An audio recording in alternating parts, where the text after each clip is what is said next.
Several G20 nations have experienced a significant increase of approximately 7% in per capita emissions from coal-fired power since 2015. Now, notably, China, India and Australia have contributed to this rise. Now, as the bloc gathers for a summit in the Indian capital of New Delhi this week, what is worrisome is that as many as 7 G20 members, namely US, China, Brazil, India, Japan, South Korea and South Africa, have not formulated plans to phase down their coal usage. This according to a research by environment group Ember.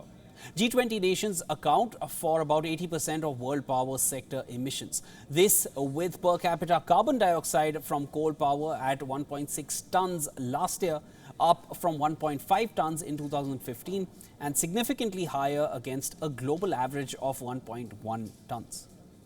Now, the research also pointed out that Australia in particular has the highest per capita CO2 emissions, which stands at 4.14 tons. This CO2 count per head is nearly 3 times higher than the world average.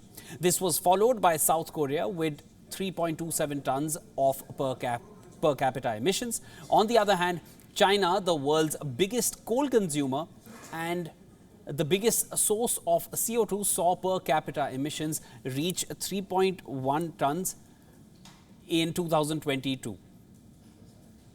Now, this figure was up by 30% from 2015, despite the addition of 670 gigawatts of renewable capacity over the period. Even though Australia and South Korea have reduced per person emissions from coal-fired electricity since 2015 by 26% and 10% respectively, they continue to release more CO2 than other major economies. India also saw per capita emissions from its coal sector rise 29% over the period.